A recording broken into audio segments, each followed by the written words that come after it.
Padre, es un gozo reunirnos en tu nombre.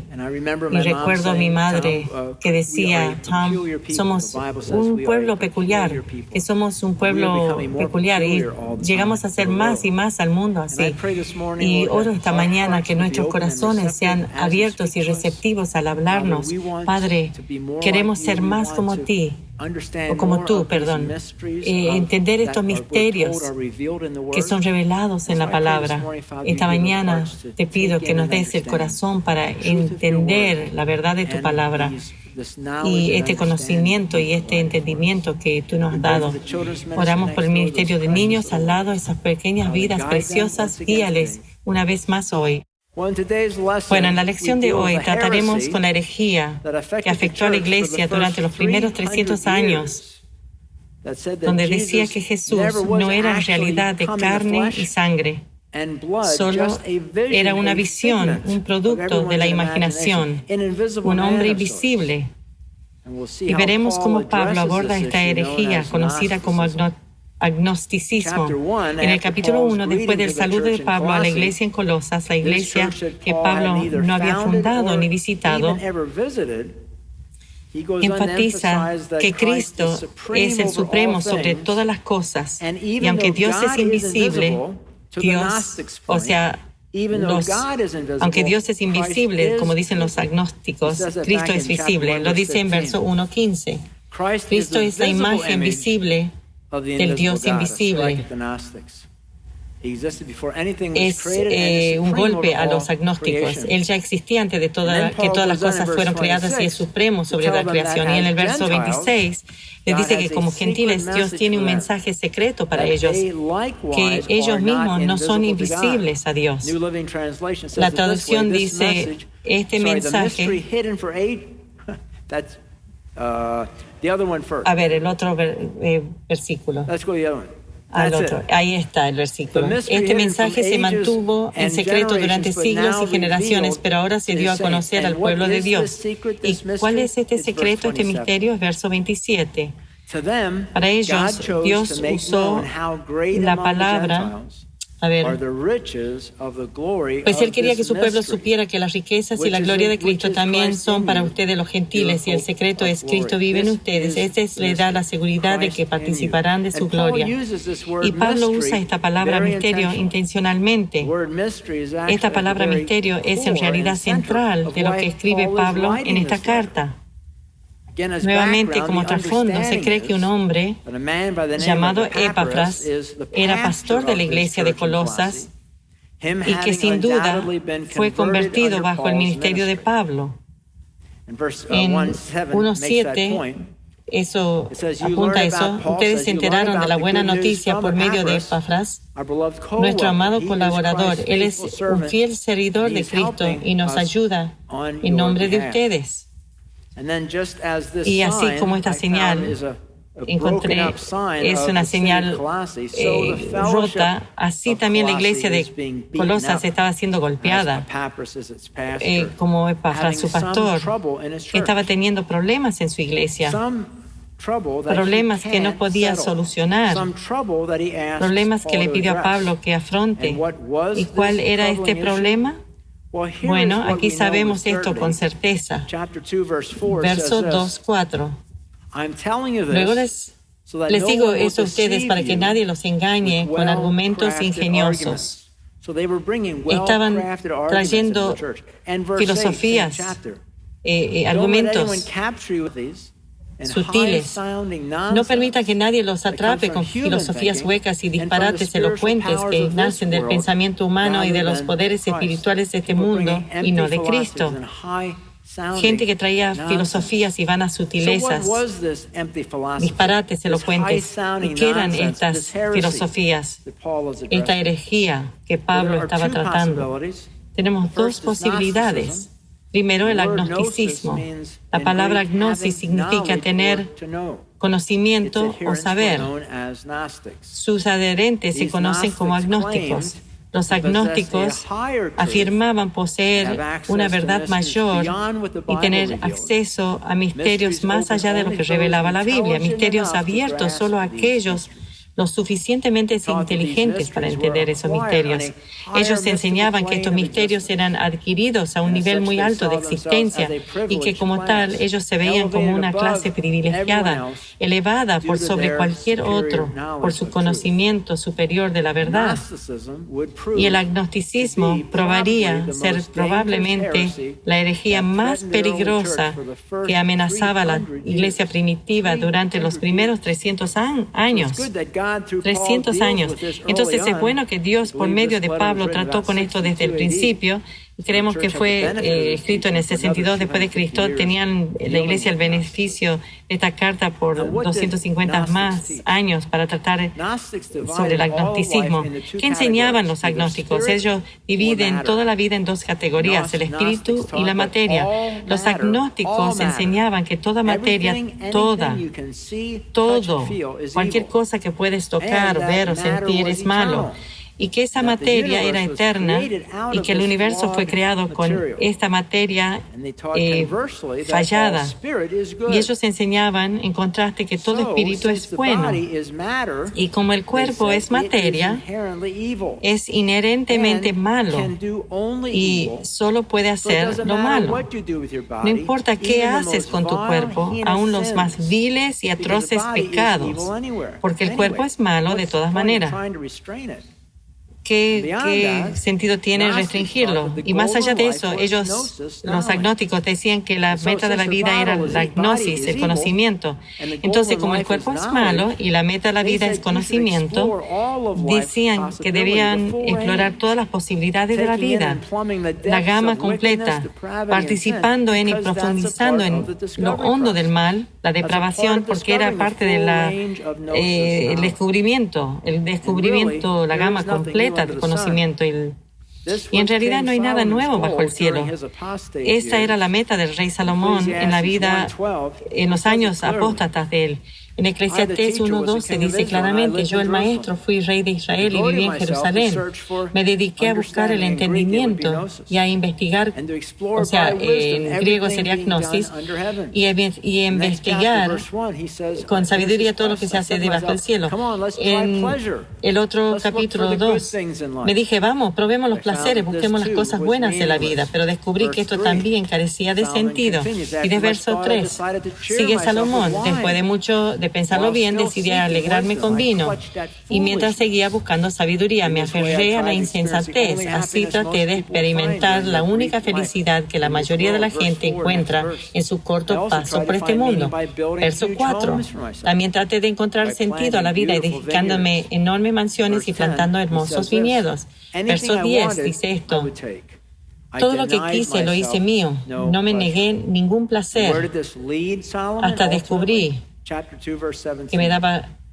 Bueno, verso 2:17, perdón, yo sigo leyendo. ¿Qué pasó? ¿Cómo termina? Dice, por tanto llegué a odiar la vida porque todo lo que se hace aquí bajo el sol es tan complicado, nada tiene sentido. Es como perseguir el viento. Es donde nos lleva la búsqueda fuera de Cristo. Y esta herejía del agnosticismo tuvo un enorme efecto en la doctrina de la creación. Porque si Dios era espíritu y bueno, ¿cómo podía trabajar con la materia del mal para crear algo? Por lo tanto, Dios no era y no podía ser el creador del mundo. Y por eso Pablo se ocupa de esto desde temprano en el verso 1:16, porque por medio de él Dios creó todo lo que existe en los lugares celestiales y en la tierra. Hizo las cosas que podemos ver y las que no podemos ver, tales como tronos, reinos, gobernantes y autoridades del mundo invisible. Todo fue creado por medio de él y para él. Un ataque directo al agnosticismo. El agnosticismo también pervertía las doctrinas claves sobre Cristo. ¿Cómo? Porque nuevamente, si toda la materia es inherentemente mala, Jesús, que convenían era Dios, entonces Él no podía tener un cuerpo de carne y sangre. Porque su materia era malo, era imposible porque el Dios que es bueno no podía estar en un cuerpo malo. Entonces enseñaban que Jesús era un tipo de espíritu una visión no material, una visión que la gente veía, pero que nunca había existido en realidad. Y esto hacía que la redención en la cruz de Jesús sea reducida a una visión de sufrimiento también, porque él en realidad nunca sufrió o murió porque no tenía cuerpo. Y el apóstol Juan trató esto también en Juan capítulo 4:1.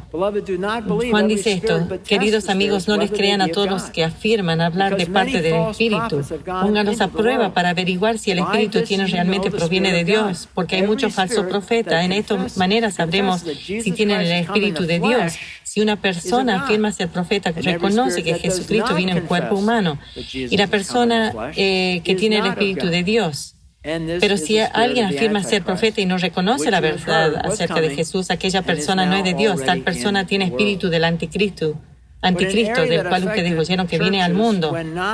Un área que afectó a las iglesias cuando se dominaron en la iglesia era en el legalismo, porque si el cuerpo es malo, entonces hay dos esferas donde ir con eso. Uno, como dijimos, si el cuerpo es malo, entonces no importa lo que hagas con el cuerpo, el espíritu es todo lo que importa.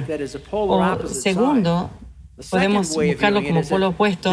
La segunda vez de verlo es que si eso es verdad, entonces voy a matar de hambre, golpear y negar mi cuerpo y practicar lo que se llama asceticismo, que involucra una autodisciplina severa y una autoabnegación, donde toda necesidad de deseo es negado. Entonces el agnosticismo podía ir por dos polos opuestos. Uno, al asceticismo con toda clase de leyes y restricciones, o dos, un hedonismo frenético, donde satisfacer el placer en toda área de la vida. Y se persigue eso, donde toda inmoralidad es justificada. Y aún lo justificaban por buscar el conocimiento. Y era la primera posición, aferrarse a las leyes y restricciones que le daba la iglesia de Pablo la mayoría de sus problemas. El razonamiento de los agnósticos era así: sabemos que se necesita de conocimiento especial para alcanzar a Dios, y el mensaje simple de la salvación solo por la gracia, por medio de la fe que predica Pablo, es demasiado simple. Entonces decían: sabemos que Dios nos ha dado el conocimiento especial que necesitamos, la gnosis, por medio de la ley judía del Antiguo Testamento. Entonces, al decir esto, será por adherirse estrictamente a toda la ley del Antiguo Testamento, todos los 613 mandamientos del Antiguo Testamento, que tu conocimiento sería completo,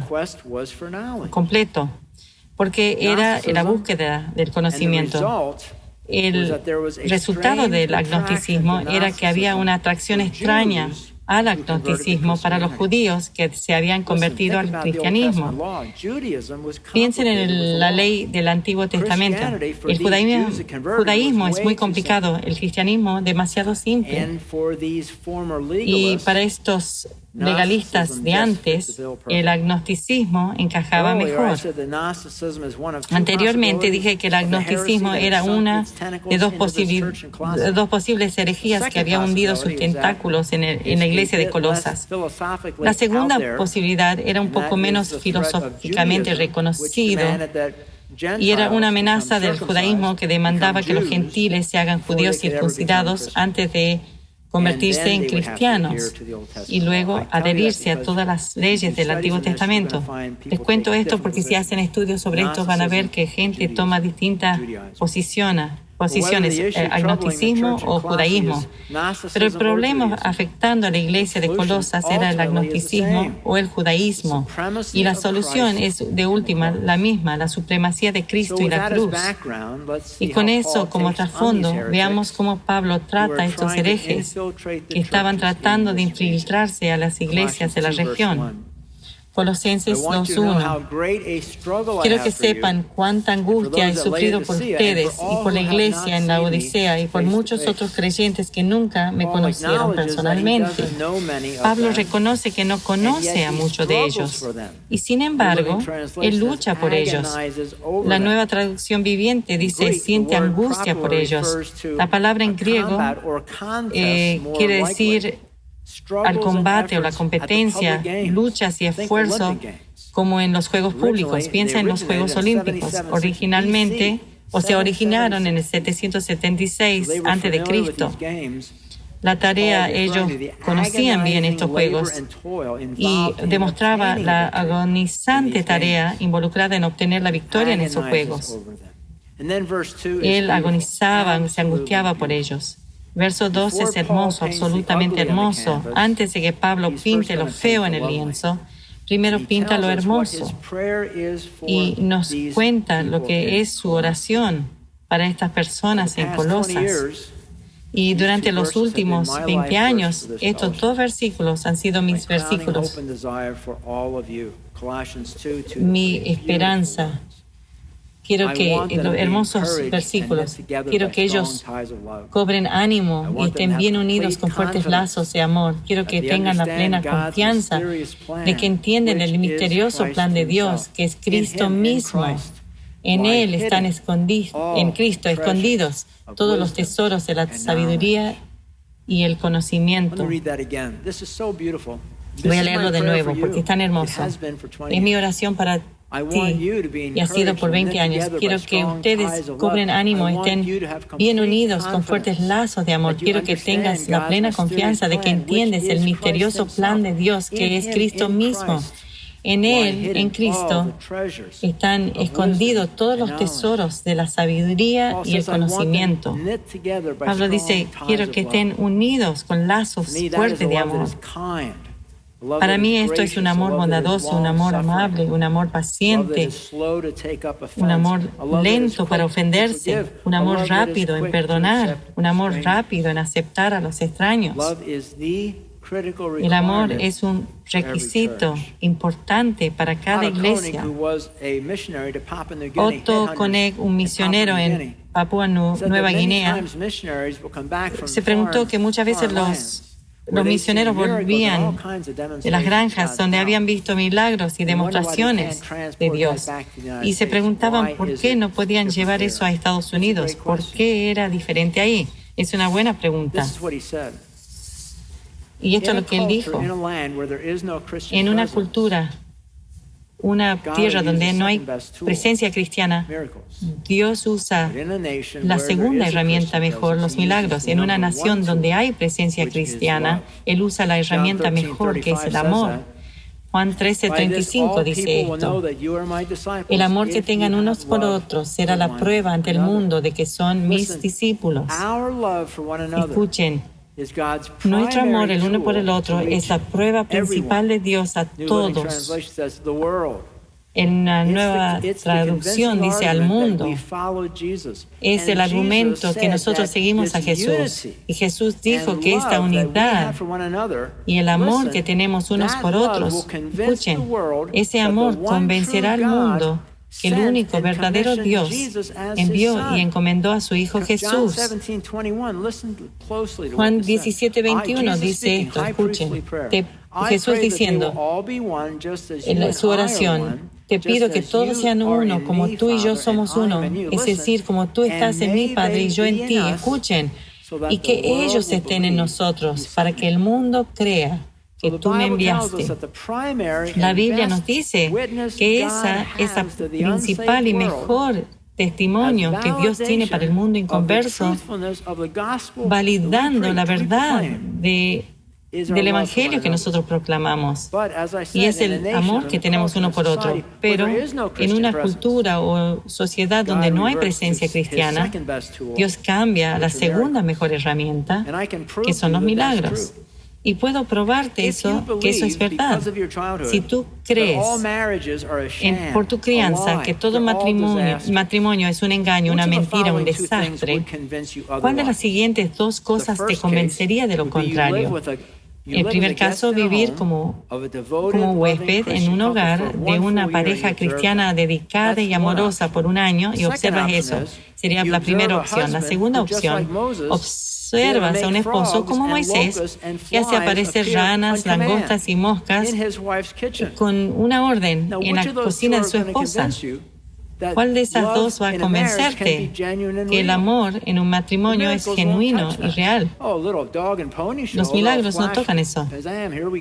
Sí, puedes hacer un flash y que aparezca algo, pero no aprendiste nada. Es lo mismo con esto. Y esta es una acusación a la iglesia, especialmente hoy. Especialmente en esta época del COVID, las peleas y el no amarnos y no aceptarnos unos a otros en esta pandemia ha dañado grandemente lo que Dios ve como el testigo principal al mundo, nuestro amor el uno por el otro, estar unidos con fuertes lazos de amor en vez de estar fracturados y divididos. Después dice en verso 2, dice esto: quiero que ellos cobren ánimo y estén bien unidos con fuertes lazos de amor. Quiero que tengan la plena confianza de que entienden el misterioso plan de Dios, que es Cristo mismo. Dice que quiero que tengan plena comprensión del plan secreto de Dios. La Reina Valera dice el conocimiento del misterio de Dios. Aquí Pablo apunta a los agnósticos. Dice, quiero que tengan el conocimiento del misterio de Dios, pero él usa aquí para entendimiento, no es agnosis, sino una variación del griego que es epignosis. Agnosis quiere decir conocimiento, pero epignosis quiere decir preciso y correcto conocimiento. Pablo dice, tus maestros agnósticos están arrojando su conocimiento exclusivo y altivo sobre nosotros, pero quiero que tengan conocimiento preciso y exacto. Y es nuestra meta como pastores para ustedes también. Hay tanto error en las denominaciones principales hoy en día.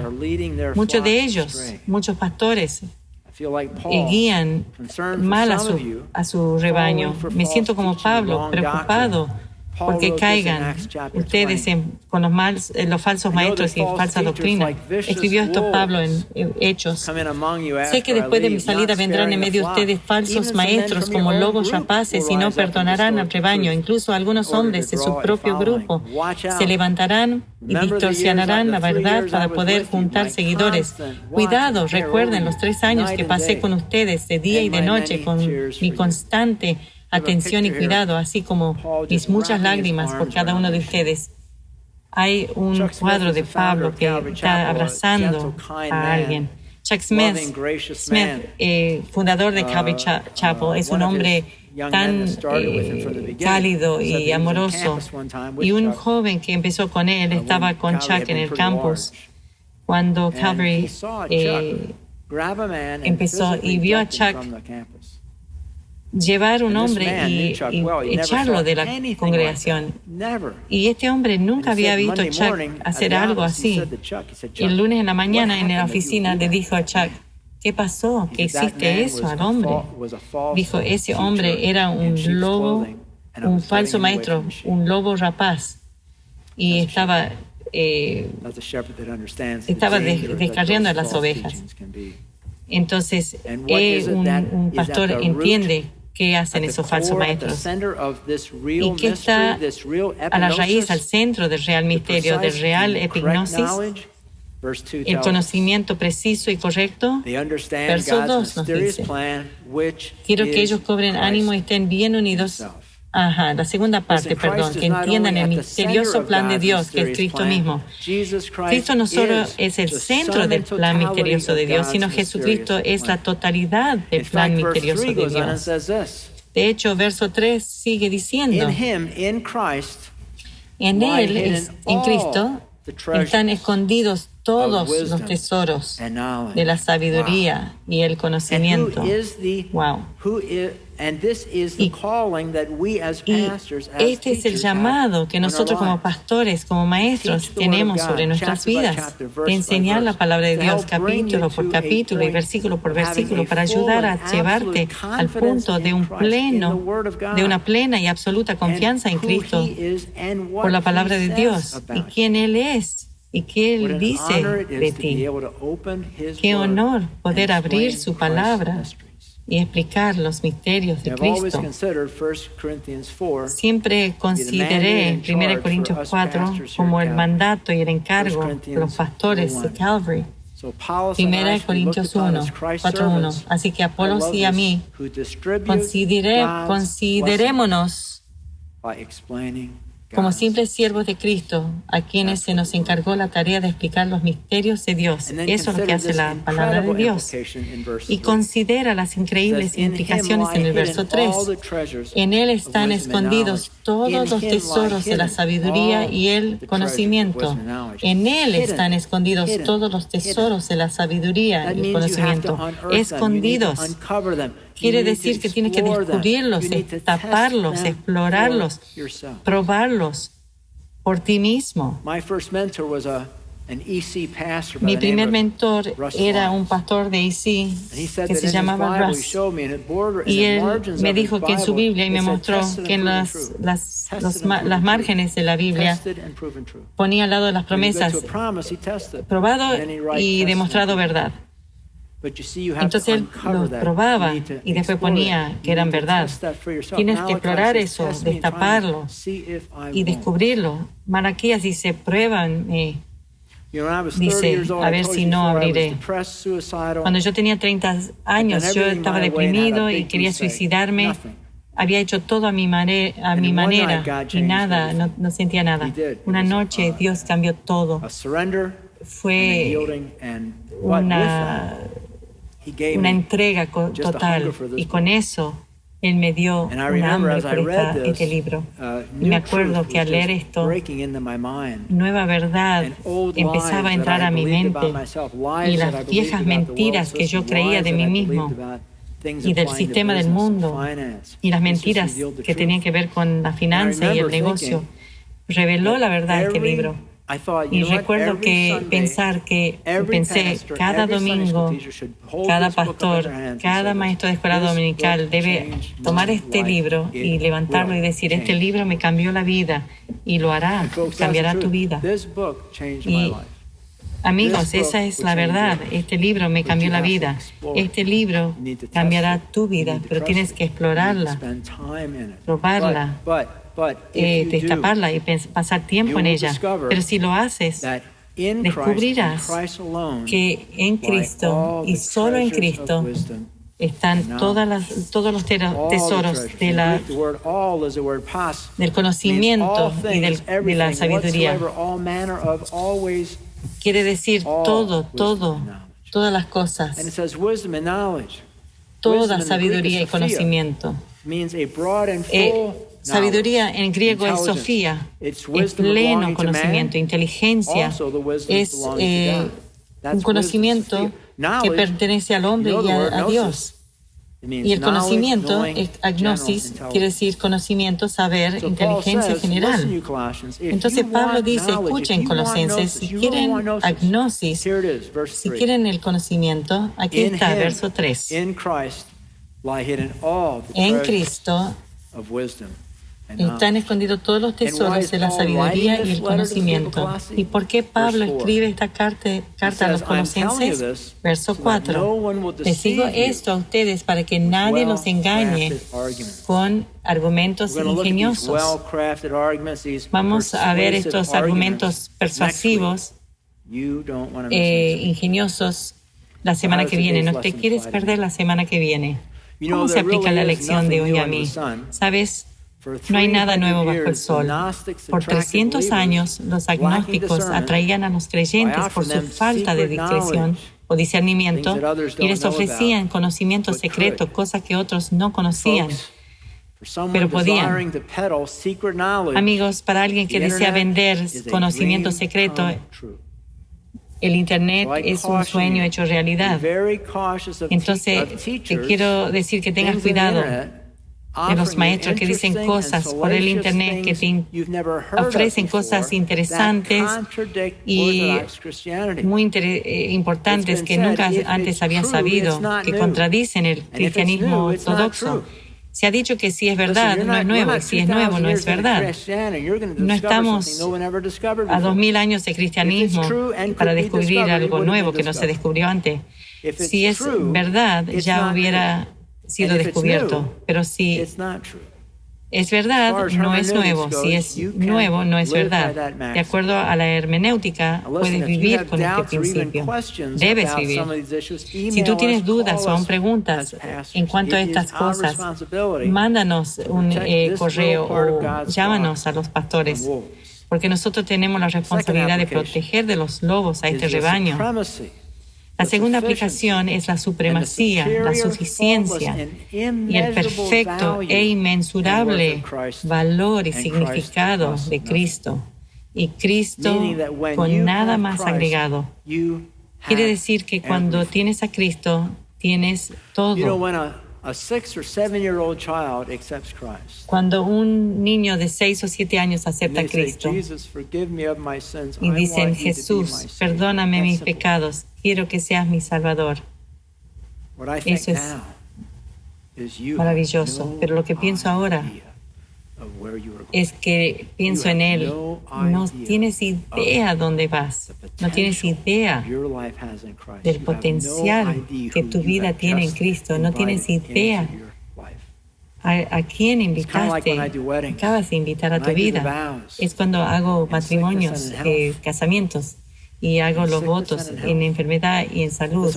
En enfermedad y en salud. Cuando yo tenía 25 años y yo fui a un matrimonio, a un casamiento, y escuchaba esa frase, y ahora que tengo 67 años, la memoria se va con la edad. Cuando hago un casamiento y llego a eso de enfermedad y salud, después de ver todo lo que he visto, yo pensé, ustedes no tienen idea lo que están diciendo. Espero que lo digan de veras y que cumplan con eso. Pero ¿qué pueden saber a 21 años con su emoción del matrimonio?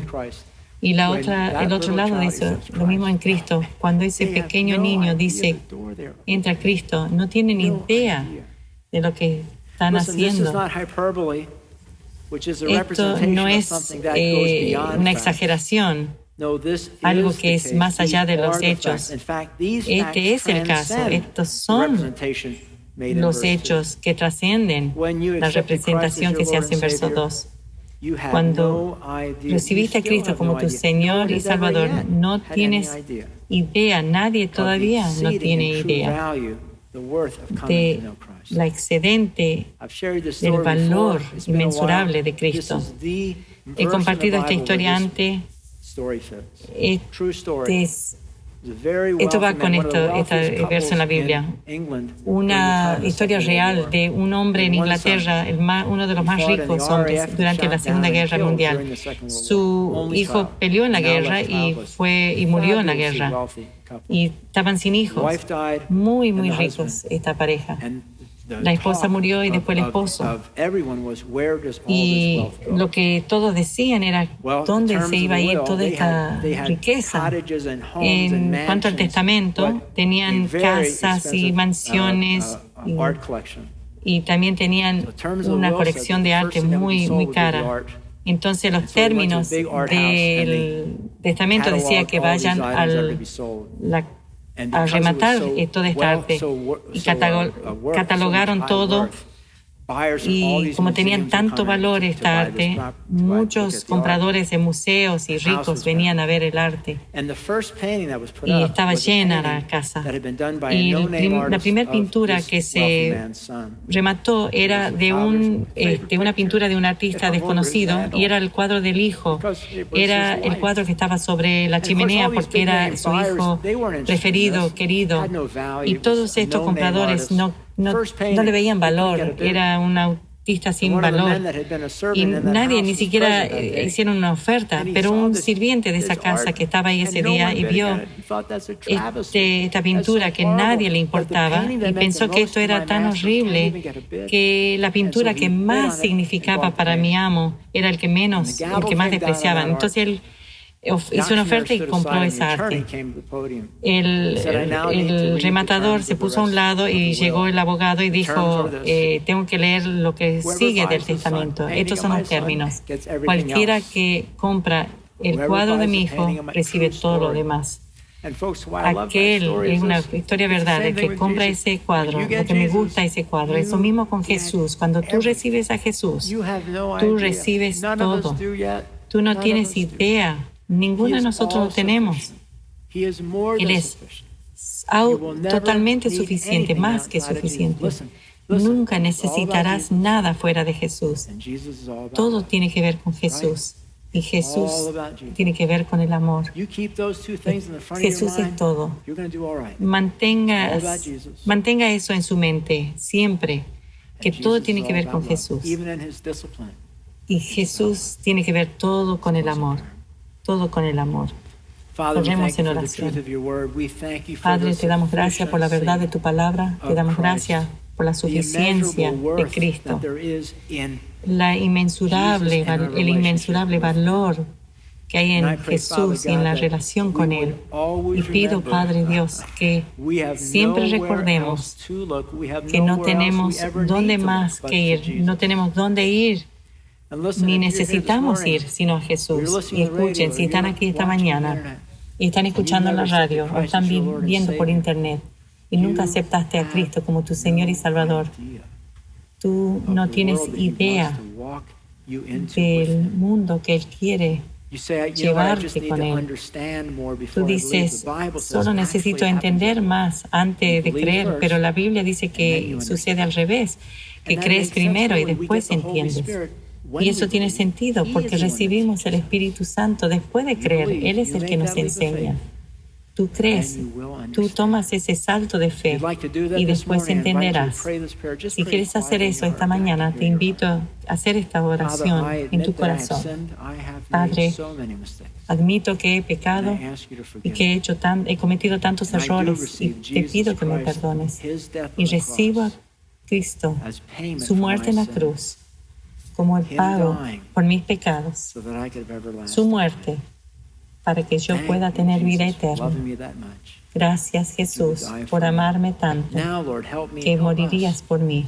Ahora, Señor, ayúdanos para vivir vidas que te honran y que el amor de su iglesia sea una demostración para el mundo que nos rodea, que somos quien decimos que somos y que tú eres quien tú dices ser. Y esto pedimos en el nombre de Cristo Jesús y todo el pueblo.